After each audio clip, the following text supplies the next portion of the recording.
Olá, eu sou Felipe Recondo e este é o Sem Precedentes, o podcast do Jota, em que nós discutimos o Supremo e a Constituição. Este é um episódio especial em que nós vamos tratar somente do artigo 19, Marco Civil da Internet, que vai começar a ser julgado pelo Supremo na próxima semana, dia 27 e dia 28, dois processos de relatoria dos ministros Luiz Fux e Dias Toffoli, em que o tribunal vai ter que discutir se o Marco Civil da Internet, nesse artigo 19, que trata da responsabilidade das plataformas, se esse artigo é constitucional ou não. Eu estou recebendo aqui Francisco Brito Cruz, diretor do Internet Lab, e a Clara Iglesias Keller, do Instituto Weizenbaum, que já participou aqui, inclusive, de outros debates conosco sobre o Marco Civil da Internet. Chico também, né, Chico? E aí a gente vai fazer uma entrevista porque a gente precisa pensar o julgamento que começa na próxima semana. E acho que nós temos, Clara e Chico, uma certeza. O Supremo não vai deixar o Marco Civil como está. O que vai fazer ainda, evidentemente, a gente tem que esperar o início do julgamento e o transcorrer das sessões, e certamente não vão ser apenas duas sessões, afinal de contas, alguns ministros já dizem que esse é o julgamento da década, mas a gente vai ter que ver qual vai ser o desenrolar desse julgamento. Mas eu queria começar com você, Chico, perguntando: tudo bem, o Supremo não deve dizer que o Marco Civil, da forma como está, é constitucional ou suficiente. No mínimo, vai dizer, não é suficiente.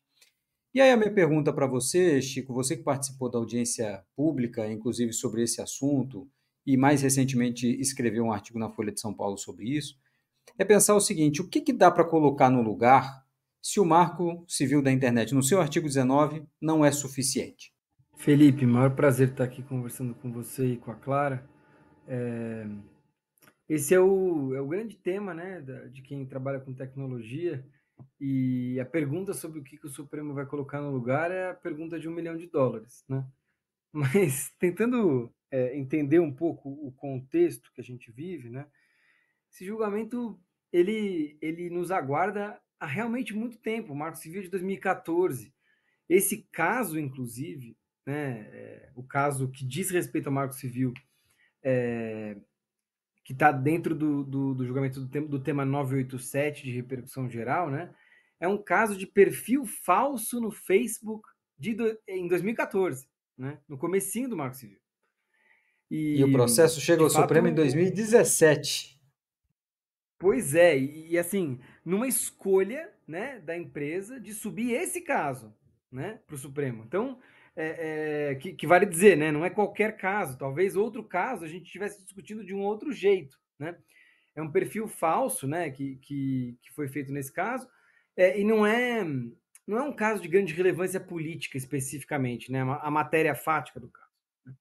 Mas ele se tornou muito político, porque ele está discutindo a pedra de toque, né, a joia da coroa do Marco Civil, que é o artigo 19. Né?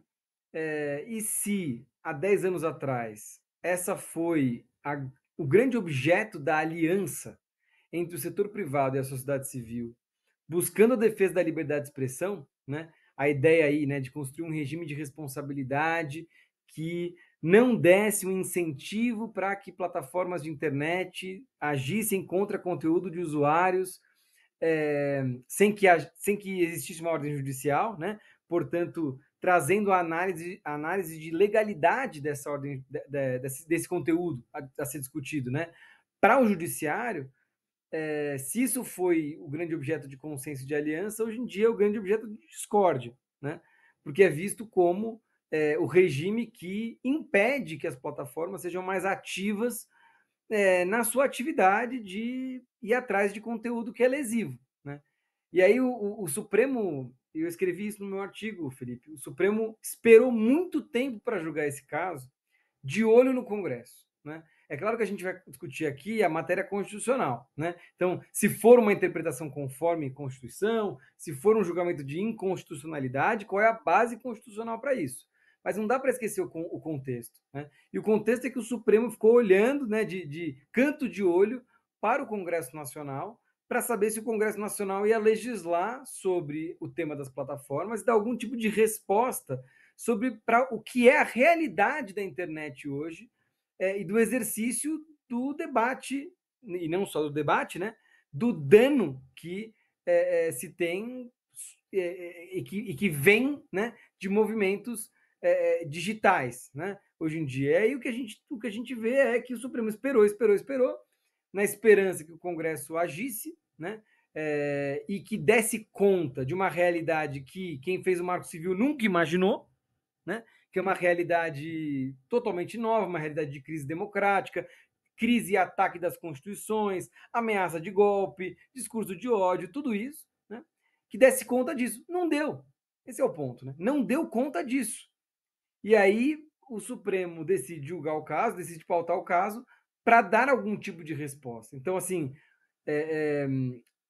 acho que esse é o elemento descritivo da coisa. Eu fico pensando e puxando a Clara aqui para a gente tentar entender, bom, se esse é o descritivo da coisa, se o Supremo de fato vai fazer algo, né, não vai deixar como está, porque puxou o julgamento nesse contexto, o que o Supremo vai colocar no lugar, né? Porque o leque de opções está desde de fazer algumas exceções mais tímidas a esse regime de responsabilidade, provocando as plataformas para agir em alguns casos determinados e específicos, mas tem também a possibilidade de simplesmente rasgar esse regime, dizer que ele é inconstitucional, e aí jogar né, o nosso debate político na internet para um estado de coisas que aí seria, vamos dizer assim, as plataformas incentivadas a filtrar conteúdo no momento que a pessoa posta, né? Porque se as plataformas, por exemplo, fossem responsáveis por tudo que a gente posta na internet, o incentivo seria que elas tivessem que ler tudo que a gente posta assim que a gente postasse, para conseguir exercer esse controle o mais rápido possível e não estar, vamos dizer assim, vulneráveis a pedidos indenizatórios desde o momento que a gente posta, né? Então, o leque mesmo que a gente esteja falando sobre um julgamento que não é exatamente de constitucionalidade, como poderia ser há 5 ou há 3 anos atrás, a gente ainda tem um leque a discutir, né? Mas o fato é que a internet mudou muito, né?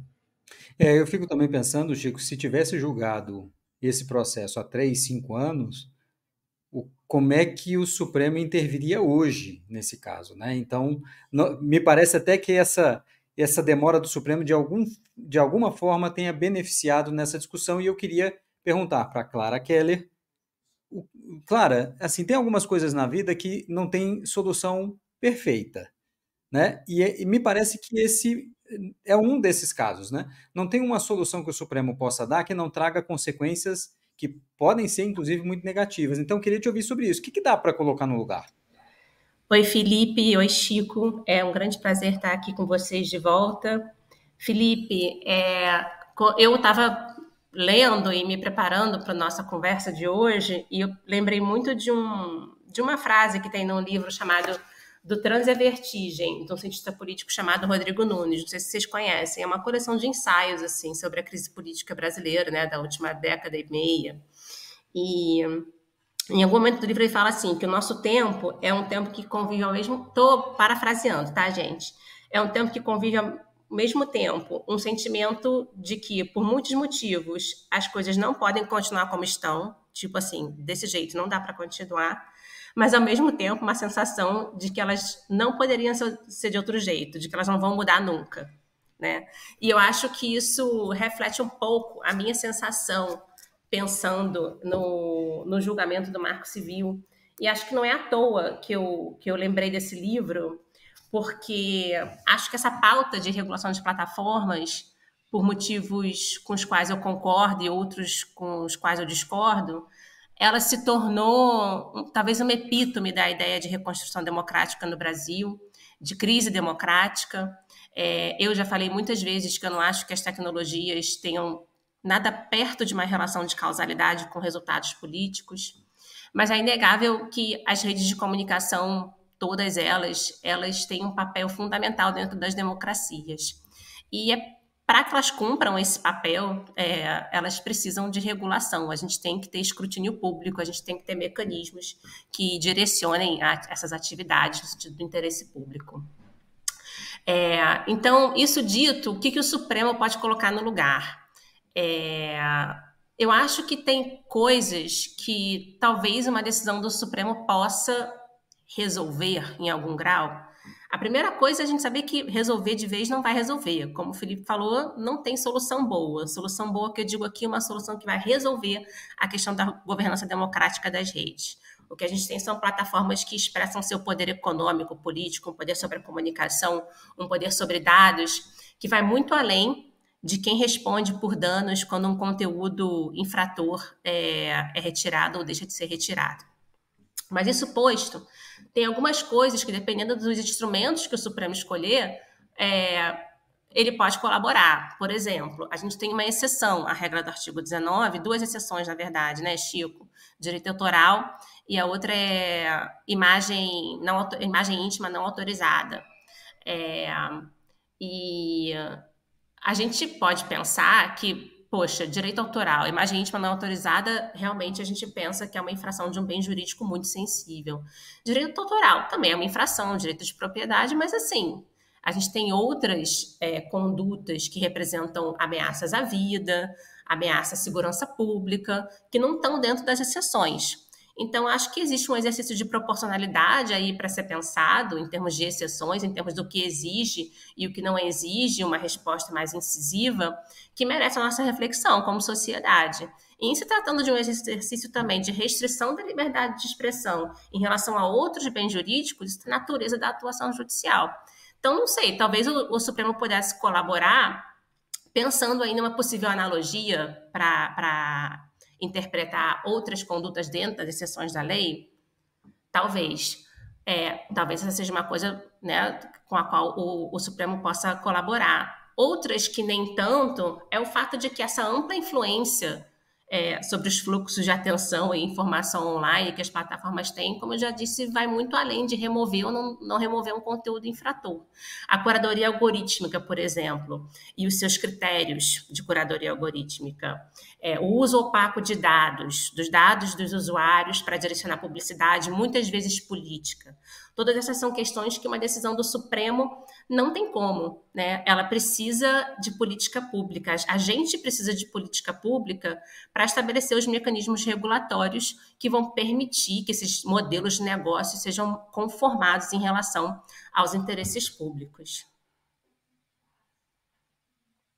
Clara e Chico, eu queria fazer uma pergunta. Pode começar pelo Chico, que é qual é o nível de expectativa que nós, como sociedade, devemos criar em relação a este julgamento. É evidente que o Supremo, como você disse agora, né, Clara, não vai resolver todo o problema da internet com esse julgamento. Também não vai resolver o problema da utilização das plataformas para discurso político, para discurso de ódio. Então eu queria perguntar para vocês, o que a gente pode esperar, até qual é o limite de atuação do Supremo e o que ele consegue, de alguma forma, resolver. O que eu estou querendo pedir para vocês, começando por você, Chico, é dourar a pílula para quem acha que o julgamento do Supremo vai resolver alguma coisa. Qual é o nível de ambição que a gente pode ter em relação a esse julgamento? Felipe, vou só falar uma coisa antes disso, que é essa ambição, né? Para mim, ela foi mudando com o tempo, né?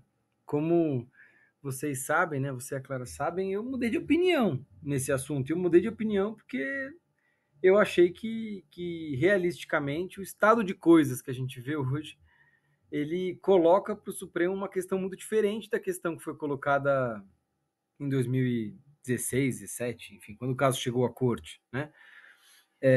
Então, enfim, depois de tudo isso, depois da gente saber que o Congresso não está legislando sobre o tema, acho que vai dando algum conforto, né, para quem acha que esse assunto tem que andar, né, que existem temas de inconstitucionalidade que podem ser resolvidos pelo Supremo nesse julgamento para que esse debate ande, né? Esse debate sobre como proteger direitos das pessoas que podem ser violados a partir de ambientes digitais, né? E aí a sua pergunta é, bom, aí o que a gente espera, né?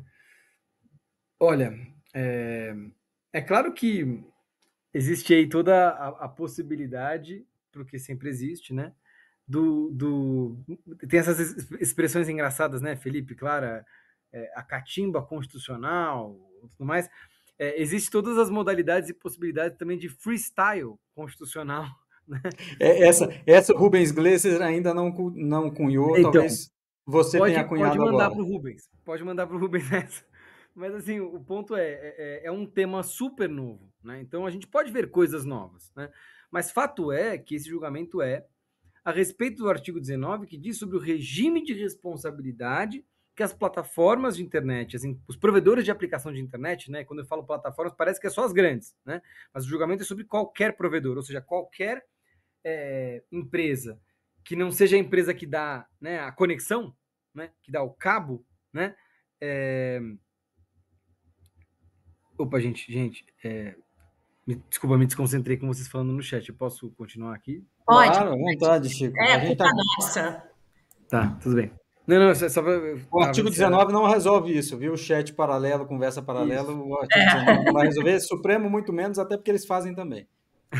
Mas o que eu ia dizendo é que o artigo 19 é sobre o regime de responsabilidade dos provedores de internet. Quais? Todos. E o que é um provedor de internet? É qualquer empresa que oferece serviços na internet, que tem um site, por exemplo, né? E que não oferece a conexão, né? Basicamente essa é a divisão, né? E aí é o regime de responsabilidade sobre o que terceiros, o que usuários que não são o dono daquele serviço postam em termos de conteúdo, publicam em termos de conteúdo. A gente está falando de redes sociais, mas a gente está falando de vários outros tipos de provedores, né? Que também comportam conteúdo de terceiros, né? Então, a rigor, o caso é sobre se esse tipo de prestador de serviço, que é o provedor de aplicação de internet, né? Se esse tipo de agente pode, em que termos, ser responsabilizado sobre o conteúdo que esses terceiros, né, que os usuários postam. Né? E aí, o que a gente pode esperar? A gente pode esperar, por exemplo, exceções ao regime do Marco Civil. Acho que esse é um primeiro grande ponto de discussão. Quais são as exceções? Hoje, o regime do Marco Civil diz: o provedor só é responsável se ele receber uma ordem judicial para que remova o conteúdo e não remover. Uma exceção seria, por exemplo, ele ter que remover independentemente de uma ordem judicial. Por exemplo, se ele tiver que remover depois de uma mera notificação, de uma mera denúncia, né? Aí as exceções podem ser, todo o conteúdo de publicidade deve estar abarcado numa exceção. Isso é uma coisa que a gente pode ver nesse julgamento, né? Uma clivagem aí a respeito da questão do conteúdo que é impulsionado, que é publicidade, que é anúncio, e do conteúdo que não é, né? Outra exceção que pode ser feita é uma exceção temática, né? Então, determinados conteúdos que têm potencial de ser um crime de discurso de ódio, né? Um crime de injúria racial, por exemplo, ou mesmo um crime contra o Estado de Direito, podem ser exceções previstas pelo Supremo numa eventual interpretação conforme desse artigo 19 do Marco Civil, querendo dizer que a Constituição diz que o regime de responsabilidade de provedores mais restritivo, né, o que existe no Marco Civil, basicamente, né, a imunidade mais marcada, tem que, vamos dizer assim, ter mais exceções para além das que existem, que a Clara falou. Né? Então, esse é um ponto que a gente pode esperar, e eu acho que essa é a grande interrogação. Quais seriam essas exceções? Né? Ou seja, se o artigo 19 ficar de pé, o que fica protegido por ele e o que deixa de ser protegido por ele e passa a ser mais facilmente removido, porque as plataformas vão ter muito mais, as plataformas ou provedores vão ser muito mais incentivados a remover, porque aí elas vão ser responsabilizadas não depois de uma ordem judicial. E aí mas assim, outras coisas podem acontecer desse ponto de vista das exceções, né? Pode ser que essas exceções, por exemplo, se apliquem a apenas alguns tipos de provedores, né, Felipe, né, Clara? Pode ser que a gente esteja falando, por exemplo, olha, só as grandes plataformas que vão ter que remover conteúdo apenas depois de uma notificação. Inclusive, faz sentido em algum grau, né? Porque isso requer também uma operação com uma certa escala, né, Chico? Mas eu queria te perguntar, eu quero falar um pouco sobre isso de mudar de opinião, mas antes eu queria te perguntar, Chico, e a difamação pode virar exceção? Não, é isso que eu escrevi no meu artigo, Clara. Eu acho que se tem alguma coisa que tem que preservar protegida pelo regime, de fato mais protetivo à liberdade de expressão, que está no 19 do Marco Civil, são as questões de direito de personalidade e questões de honra, né? Porque hoje, assim, vamos imaginar um cenário que, nossa, parece ser de Marte, mas na verdade não é, né? Que é um político super relevante no Brasil e que é uma figura pública que tem que prestar contas à sociedade, tem uma notícia que pode ser considerada um dano reputacional, mas que não deixa de ser uma notícia relevante no interesse público. Vamos dizer que essa notícia é postada em uma plataforma de internet. Se a gente suspende o regime de responsabilidade do Marco Civil para esse caso, o caso da honra, a gente sabe o que vai acontecer, né, Clara? Esse político vai notificar a plataforma, né? A plataforma vai ficar com medo de ser processada e vai remover aquele conteúdo de crítica, aquele conteúdo de denúncia a esse político, que é um conteúdo de interesse público, né? Então, Total. se tem alguma coisa que tem que ser preservada no 19, é exatamente isso que você falou, né? Mas, Chico, olha só, o RE não é sobre crime contra a honra? Pois é, esse é o caso que origina, né? Esse é o É, caso que origina. é. Acho que aí, jogando com a pergunta do Felipe, a expectativa é que o Supremo fale sobre todos os temas, né? Mas E é que muito curioso que, é que o caso curioso, que e que origina eu me seja lembre, exatamente disso, né? Chico, você me corrige se eu estiver errada, mas a argumentação no sentido da inconstitucionalidade é justamente o direito à indenização da Constituição. Né? Então, ainda pega outra camada aí, né? A gente nem está falando a princípio de uma demanda por proporcionalidade em relação a bem jurídico. Claro, eu posso voltar a esse ponto em seguida, porque eu Pode. queria te fazer a pergunta exatamente sobre o que o Chico mencionou, sobre mudar de opinião. E a gente estava, antes de começar a gravar, a gente estava falando sobre isso, né? E você disse, você já escrevia no passado dizendo que o artigo 19 ele era constitucional, mas que seria insuficiente.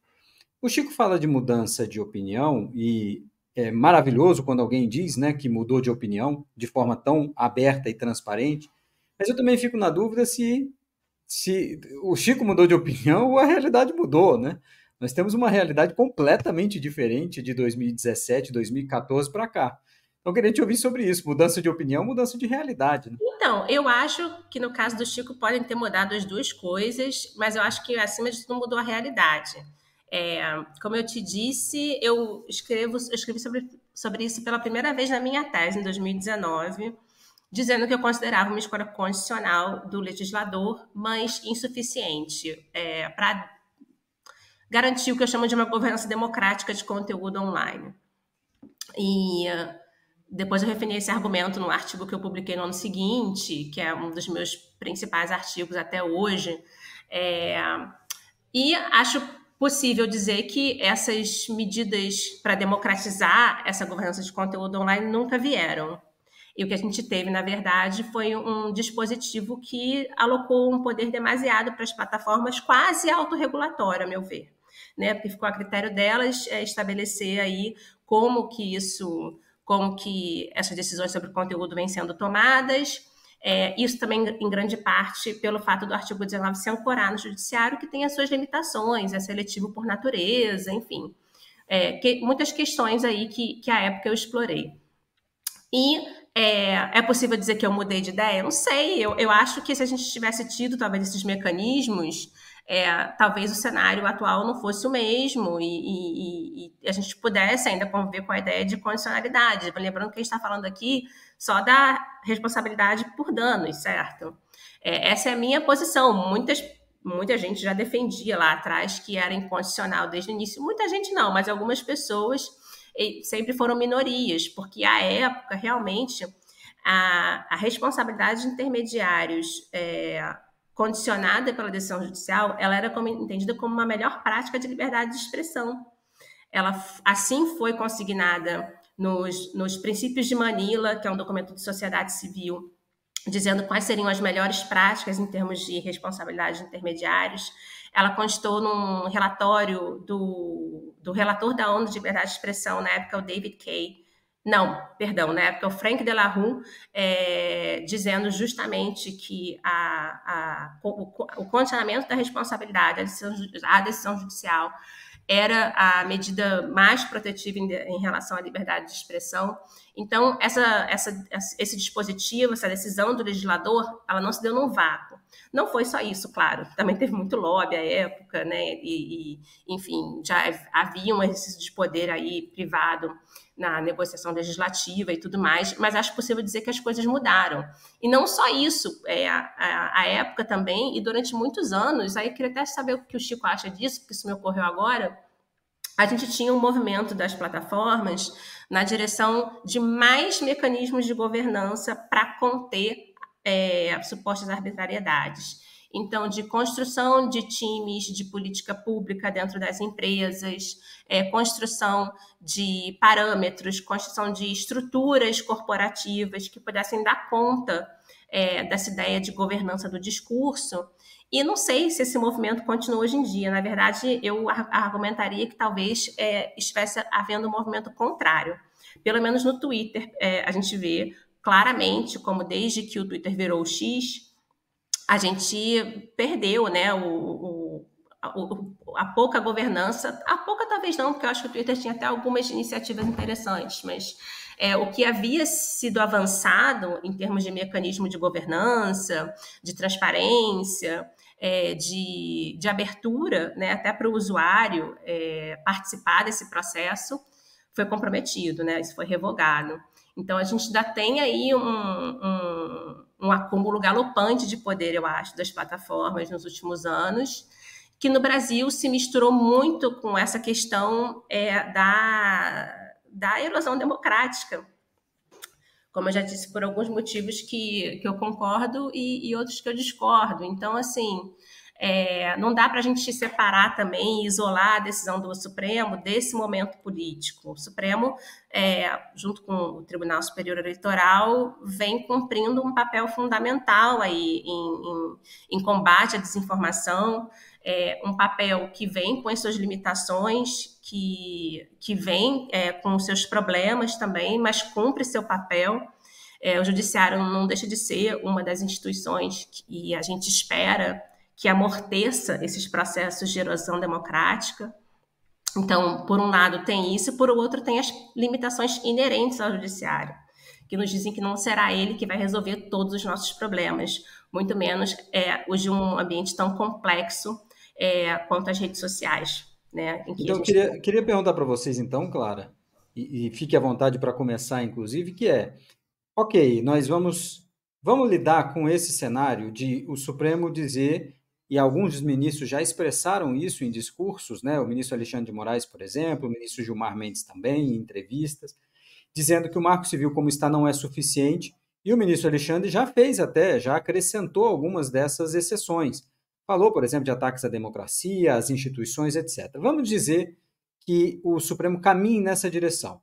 E a gente também está dizendo aqui, eu estou ouvindo vocês dizerem que não seria suficiente. O que nós podemos esperar no pós-decisão do Supremo? O Congresso vai atuar, enfim, vocês acreditam, para delimitar o que seria, então, esse novo desenho de marco civil da internet e de deveres das plataformas? Sou eu, de novo? Pode, por favor. Bom, eu sinceramente acho que depende muito do que vier na decisão, sabe, Felipe?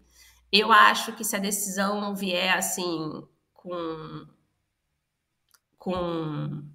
o que seria a imposição de o que todo mundo gosta muito de chamar hoje em dia de deveres de cuidado, ou com a imposição de mecanismos de acompanhamento, eu acho que isso vai ficar muito na fronteira aí da política pública e será problemático, né? Porque não é objeto de decisão judicial. Se a gente tiver uma analogia, se a gente tiver uma interpretação conforme, talvez aí a gente já não tenha tantos problemas. E nos dois casos, a gente continua precisando de política pública, tá? E eu custo a crer que sairá do Congresso, infelizmente. Gostaria de acreditar que sim, mas acho que não tenho muita esperança. Mas certamente, a gente tendo essa decisão que vai ampliar a responsabilidade das plataformas, alguma estratégia elas terão, certamente, para se preparar para isso, né? Para passar a ter aí uma atuação judicial potencialmente ampliada. É engraçado porque hoje em dia mesmo tem alguns poucos estudos que mostram que o Marco Civil é aplicado muito inconsistentemente, né? No sentido de que alguns juízes acompanham a lógica do Marco Civil, outros não. E fico até curiosa para saber se esse julgamento do Supremo vai, em algum grau, favorecer uma uniformização da jurisprudência. Não sei. Não sei. Chico, e você? O que acha? Se o Supremo caminhar nessa direção, que eu nem sei se você chamaria de minimalista, de contida, fazer uma lista de exceções, mas se caminhar nessa direção, que espaço nós temos para o legislativo atuar e qual seria, na sua visão, a direção em que deveria atuar? Então, Felipe e Clara, eu acho o seguinte, acho que uma coisa é o desenho das possíveis exceções, mas existem outras questões que dentro da ideia, por exemplo, de dever de cuidado, o Supremo pode optar por impor que não seriam minimalistas, vamos dizer assim. Né? Então, eu acho que, tentando esquematizar aqui, existe um minimalismo ou não nessa intervenção do Supremo em relação ao regime de responsabilidade especificamente, ou seja, as exceções ao regime do Marco Civil vão ser em maior número ou menor número? Qual o corte? Publicidade? Está fora ou está dentro? Enfim, todo esse debate. Então, dá para ser minimalista ou maximalista aí. Mas existe, acho que, um debate paralelo que deve aparecer na decisão por conta do que a gente tem observado, seja na atuação do TSE, seja na fala dos ministros do Supremo, seja no que eles escrevem, né? Uma discussão sobre dever de cuidado, né? Derivado aí, seja da função social da empresa, por exemplo, sejam de outros princípios constitucionais, que permitiria ao Supremo impor outras obrigações para além de mexer no seu regime de responsabilidade por conteúdo gerado por terceiros, como é o artigo 19. Do tipo, será que o Supremo, nessa linha do dever de cuidado, poderia criar uma obrigação para entregar um relatório de transparência, seja ela qual for? Se sim, para quem? Né? Então, essa é uma discussão que remonta à sua pergunta anterior. Do tipo, até onde o Supremo pode ir? Eu acho que essa discussão ela não está dada, né? A gente não sabe se o Supremo, por exemplo, vai optar por menos exceções, por exemplo, mas uma imposição de outras obrigações. Mas o que a Clara já disse, e eu repito aqui, é pensar o seguinte: se a gente começa a criar obrigações regulatórias, do tipo entregar um relatório, que nada tem a ver, né, com a indenização ou não em relação ao conteúdo, né? Qual que é o problema disso? A gente está querendo uma regulação sem regulador, né? E aí, quem vai analisar o relatório? Quem vai dizer se ele está bom, se ele está ruim? Quem vai ser o técnico? Vai impor multa, né? Quem vai impor uma eventual multa? Ou seja, no limite, o que o Supremo vai fazer nesse campo vai cutucar o Congresso, né? Aí a gente tem vários jeitos. Ou não, né, Chico? Ou não, né? O que vai fazer ou não, né? Acho que esse é o ponto. O que ele vai fazer nesse campo ou não vai determinar se ele vai cutucar ou não o Congresso, né, Clara? Tipo, não, eu digo assim, que pode cutucar, tô achando só que o Congresso não vai responder, entendeu? Essa é a minha questão. O espaço para a atuação do Congresso vai ter, qualquer que seja a decisão do Supremo, o Supremo declare constitucional. Tá aí, Congresso, regule, precisamos. Mas a questão é se mas eu diria sobre isso, claro, que aí tem um ponto, que é, hoje em dia, o cenário de discussão congressual sobre o tema é um cenário de curto-circuito. Todas as discussões que têm a ver com tecnologia... Não, por conta da conjunção, vamos dizer assim, entre a defesa de interesses econômicos das empresas, de um lado, e a convergência dessa defesa de interesses com a agenda mais ideológica ideológica e política. E aí, mais uma interseção com a erosão democrática, né? Com as tendências com certeza, mas aí eu acho que o ponto aí, claro, que eu acho que pode de fato cutucar o Congresso é se o Supremo, entre muitas aspas, tá, resolve a questão envolvendo moderação de conteúdo ou responsabilidade por conteúdos, do tipo, se ele coloca uma pedra nesse assunto, dizendo que vai ser assim e ponto, porque essa é a via constitucional para resolver o problema, eventualmente, esse curto-circuito pode ter que encontrar uma nova realidade na qual enfim, a realidade política pode ser diferente, né? Esse é o ponto. Pode ser que outras agendas de regulação de tecnologia possam prosperar, vamos dizer assim, sem ser na sombra desse curto-circuito. Porque, de certa forma, esse curto-circuito vai ter que enfrentar uma realidade de que, bom, o Supremo já decidiu sobre isso, né? Então, a minha dúvida é, será que num cenário como esse, uma agenda de, por exemplo, de regulação econômica não teria mais chance de prosperar? Ou uma agenda de regulação de proteção de criança e adolescente, por exemplo, não teria mais chance de prosperar? A gente Eu acho que precisa de todas elas. A gente precisa de todas elas, Chico. Elas não são excludentes. eu concordo que a gente precisa de todas elas, mas o ponto é, olhando para a realidade política, eu acho que uma decisão do Supremo, no mínimo, coloca para o Congresso um novo cenário que ele não enfrentou ainda. Sim. E acho que o problema que a gente está vendo do Congresso é que ele está enfrentando o mesmo cenário sempre e apertando o mesmo botão sempre, né? Então, é isso que eu fico pensando, sabe? Tomara, não, tomara. Eu só queria completar rapidinho que, como a gente está sem nenhum constitucionalista oficial aqui no time hoje, né, o Felipe, não estamos com Diego, Ju e Tomás, a gente fica falando que a gente mudou de ideia e tal, mas o direito dá instrumento para a ideia de inconstitucionalidade superveniente, né? Então, assim, a lei pode nascer constitucional e deixar de sê-lo, só para registrar. Não, eu já ouvi isso, Clara, inclusive de um dos ministros, dizendo, olha, quando o É, Marco Civil nasceu, ele era perfeitamente constitucional, mas a realidade foi mudando e ele foi se tornando inconstitucional. sim. E esse é o discurso, né? E está evidente isso, né? Que o Supremo vai dizer exatamente isso, né? Que ele se tornou inconstitucional. Sim. Ô, Clara, eu queria te fazer uma pergunta. Você falou de erosão democrática. Eu queria que você explorasse um pouquinho mais sobre a nossa realidade política e impacto nesse julgamento, que, novamente, né? Vocês já mencionaram. Em 2017, nós estávamos falando de dano a uma pessoa que teve um perfil falso criado e que aí a plataforma se recusou a tirar e tal. A gente não falava em 2017 sobre fake news, sobre atos antidemocráticos, discursos anti-institucionais. Então, queria que você desse um desenho sobre isso e aí completar e jogo também depois a palavra para o Chico, que é Elon Musk vai fazer parte do governo americano. Que impacto isso teria? Mas queria que você começasse, Clara, por essa parte política. Que impacto que isso gera sobre o julgamento do artigo 19? Olha, Felipe, eu nem sei o que te responder. Eu vou responder com bastante cuidado, porque essas ideias são ideias que eu estou desenvolvendo ainda. E que ideias especificamente, né? Como que a crise política, como que a crise da democracia se reflete ou não se reflete, se relaciona ou não se relaciona com o contexto da comunicação digital, tá? Eu não tenho uma resposta pronta para isso, imagino que você saiba, mas eu acho que em relação ao julgamento do artigo 19, a gente pode pelo menos dizer que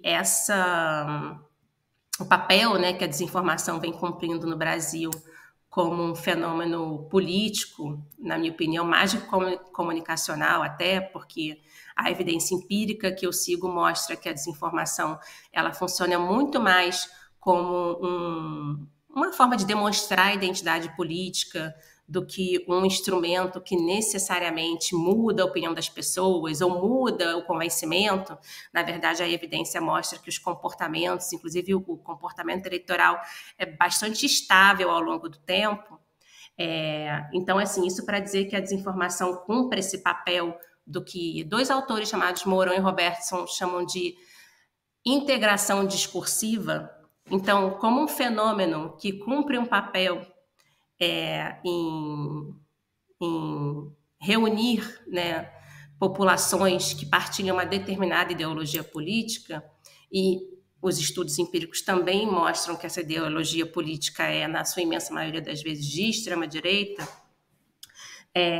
eu acho que fica muito difícil a gente argumentar que uma coisa não tem nada a ver com a outra. A gente está, pelo menos, colocando, mapeando aí o ambiente político em que muitas conquistas democráticas estão realmente perigando, e a gente tem o Poder Judiciário decidindo sobre questões que com elas se relacionam. O artigo 19 não é só sobre isso, certamente. Inclusive, se for para a gente relacionar um com o outro em termos de responsabilidade de intermediários, tem muito pouca coisa que esse julgamento do Supremo possa fazer que se relaciona com essa crise democrática como um todo.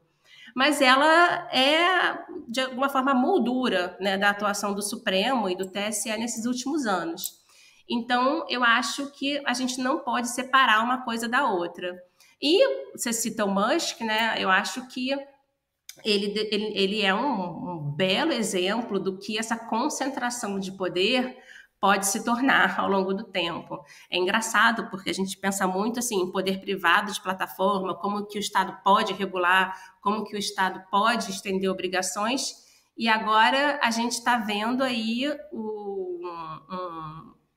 um dos donos, né, de uma grande plataforma virar parte de um governo. Então, assim, é uma concentração de poder que agora comunica as duas partes, né? Enfim, e claramente uma cultura iliberal sobre o discurso que fomentou uma plataforma e agora vai entrando dentro do próximo governo americano. Eu uso muito esse termo do iliberal e liberalismo, justamente porque como a doutrina define esse uso das instituições a princípio liberais, democráticas, justamente para prejudicar essas instituições e a democracia. Então, por exemplo, no caso do Musk, é ele dizer que o que mais importa é a liberdade de expressão e que por isso todo mundo pode falar o que quiser. Quando, na verdade, uma liberdade de expressão nesses termos, o que faz é ameaçar a liberdade de expressão do outro, né? Enfim, então eu acho que, no mínimo, as coisas se relacionam nesse nível de moldura, mas que, no fim das contas, o julgamento em si vai endereçar uma parte muito mínima, né, disso tudo. Então, enfim, só tentando colocar as coisas assim nos seus lugares. Dourando um pouco a pílula e as expectativas, né? O Chico, Elon Musk no governo americano, com repercussões, obviamente, sobre as políticas do X. E também te pergunto, como uma última aqui, qual seria o modelo ideal? Qual seria, você, Chico, ministro do Supremo, o que você faria? E depois, né, provavelmente o Supremo também vai fazer um chamamento ao Congresso para regular alguma coisa. O que seria o cenário ideal? Bom, antes de falar do cenário ideal, porque aí, enfim, eu vou atrair todas as críticas possíveis, vamos dizer assim. Eu acho que só sobre o Musk e sobre o que a Clara falou. Primeiro, sobre o que a Clara falou, concordo 100%. Né? A crise da democracia não será resolvida com uma decisão do Supremo, né, gente? É isso, né, Clara? Esse é o ponto, né? Infelizmente, não. Infelizmente, não. Mas eu acho importante, inclusive, Chico, que a gente diga isso muito claramente, porque as pessoas estão olhando para esse julgamento com essa perspectiva. E eu falo isso pelo olhar da imprensa, né? Pelo olhar da imprensa, nós estamos falando de democracia, ataque às instituições, ministro Alexandre de Moraes muito vocal, dizendo de ataque antidemocrático, etc., nesse julgamento, mas esse, como disse a Clara, é um ponto, e agora você está dizendo, e eu te interrompi, não vai ser isso que vai resolver, né, esse problema. Não, claro que não, porque remover conteúdo não muda a ideia das pessoas que estão postando conteúdo, né? Se tirar o conteúdo do ar, não vai mudar a opinião da pessoa. Essa pessoa vai continuar existindo, vai continuar querendo, sei lá, né? Para usar a nossa realidade, essa pessoa vai continuar existindo, ela vai continuar acampando na frente de um quartel, por exemplo, e por aí vai, né? Então, assim, não é a panaceia, né? Mas não quer dizer que não haja, vamos dizer assim, uma linha justa do que se fazer, né? Sobre o Musk, eu acho que o julgamento crucial para o Elon Musk não é o julgamento do artigo 19. O julgamento crucial é o julgamento sobre os bloqueios de aplicativos, ou seja, sobre a constitucionalidade do artigo 11 e 12 do Marco Civil, que geralmente, né, vem junto com esse julgamento do artigo 19, mas a gente está falando aí da DPF 403, né, e da DI 5527, salvo engano, né, que falam do bloqueio do WhatsApp e que estão falando de bloqueio de aplicativos, e no limite estão falando da aplicação do Estado de Direito em relação a essas plataformas, né, que E operam por de fato sinal, no hein, Brasil. Chico? E por sinal, como esse julgamento também mudou de realidade, de conjuntura, Totalmente, desde totalmente. que chegou o Supremo. Quando chegou o Supremo, a gente falava que Exato, absurdo bloquear o exato. WhatsApp. Hoje nós estamos falando de outra coisa também. Pois é, mas bloquear o WhatsApp continua sendo um absurdo, porque bloquear o Claro, WhatsApp claro, claro, continua mas é que sendo. a discussão ganhou outros Exato. contornos, né? Ela deixou de ser sobre bloquear o WhatsApp e passou a ser bloquear alguém que se recusa a de fato cumprir uma coisa que pode cumprir, né? Porque o que o Aham. Elon Musk fez foi escolher uma decisão que ele não gostou e descumprir a decisão, né? Então, esse julgamento vai ser especialmente importante porque ele diz respeito a esses temas de aplicação da lei brasileira em alguém que está querendo fugir disso, né? Selecionar o que vai cumprir. Só para falar, então, do que eu considero mais ideal. Vamos dizer assim, eu acho isso perigoso, porque é óbvio que isso vai atrair um monte de crítica, mas o que eu acho que seria razoável é que o Supremo entenda que o Marco Civil, o artigo 19 do Marco Civil, as proteções à liberdade de expressão que ele coloca, ainda são relevantes para determinados temas que precisam ser protegidos por conta do alto risco à liberdade de expressão se eles saírem, né, desse regime de responsabilidade engatilhado apenas por decisão judicial. Estou falando aí da honra, especificamente, principalmente, né, honra, direitos de personalidade. Exceções podem ser criadas, eu acho, para crimes mais graves, para crimes que podem macular a nossa democracia, porque assim, é difícil da gente dizer que vai ter liberdade de expressão se não existir mais democracia, né? Então, faz sentido que exceções para que mais ação seja tomada a esse respeito existam para esses casos, mesmo que sejam casos difíceis, vale dizer, né? Eu também acho que faz sentido dizer que o artigo 19 não se aplica para conteúdo de publicidade, por uma questão muito simples. Quando há um anúncio que a plataforma está rodando, né, e distribuindo para as pessoas, a plataforma teve que aprovar o anúncio. E isso gera uma interação com esse conteúdo que é muito diferente de simplesmente quando o usuário posta. Né? Tem um sistema de aprovação para anúncio. Né? Então faz sentido que o Supremo diga, olha, isso aqui não é no 19 que resolve. Talvez deva resolver que nem a publicidade é resolvida em outros casos, até casos mais parecidos com meios de comunicação que não são a internet. Mas é importante dizer, né? A internet não é TV, a internet não é um jornal. O que as pessoas postam não é a mesma coisa que um colunista postar, né? Porque o Facebook, o Instagram não tem 20 milhões no Brasil, sei lá, 10, 100 milhões de colunistas, né? São 100 milhões de usuários, né? Então, tá bem. Não dá para dizer que é a mesma coisa. Então, também, esse discurso de equiparação a meio de comunicação, que é feito por alguns dos ministros, na minha opinião, Nem muito... comecem. Exato, é muito torto, né? E eu acho que faz sentido que, mesmo que seja do ponto de vista da justificativa, né, que o Supremo, vamos dizer assim, ajude a virar a página a esse respeito, para que a gente, quem sabe, né, consiga não só tentar resolver um problema sobre o regime de responsabilidade, limpe um pouco a mesa para começar a tratar de outros problemas que são só resolvidos com a presença de um regulador no futuro, né? Um regulador técnico, independente, que vai conseguir olhar para essas plataformas e resistindo tanto ao poder político que vai querer controlar o discurso que está passando nelas, quanto conseguir resistir ao seu próprio poder econômico para não ser reguladas, né? E aí, quem sabe, a gente consegue construir outras obrigações mais parecidas com o exemplo europeu, né? Ô, Chico, vamos pedir para o Felipe Recondo marcar um sem precedente só para a gente falar sobre equiparação aos meios de comunicação social? Eu vou deixar só aqui. Eu tenho até um ministro para convidar. Então, vamos falar. Sabe por quê, Chico? Porque, assim, só vou deixar uma consideração aqui.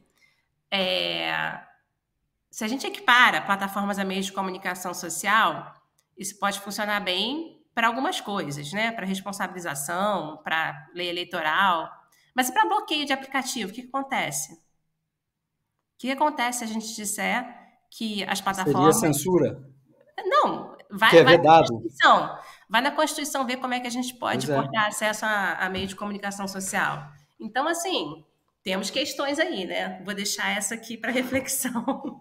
Já que a gente está acabando, não precisa mais entrar nesse assunto, a gente deixa para a próxima. Mas fica aqui a minha provocação. Gente, eu queria agradecer a Clara ao Chico. A gente fez esse episódio apenas em áudio por questões técnicas. Já fica o convite para você, Clara, e para você, Chico, para a gente voltar a debater o assunto depois do julgamento. A nossa expectativa aqui no Jota é de que a gente tenha pelo menos 2 sessões sobre esse assunto e depois o assunto vai ser retomado em dezembro. Pelo menos essa é a expectativa, inclusive, de alguns ministros do Supremo. E mesmo que haja um pedido de vista, pode ser que nós tenhamos maioria já neste ano em relação a esse julgamento. O Supremo, como você disse, Chico, parece também querer virar a página em torno disso. Mas queria agradecer novamente a Clara Keller, Francisco Brito Cruz pela parceria e fica aqui o convite para um novo Sem Precedentes especial para a gente tratar disso. Obrigado, gente, e até lá.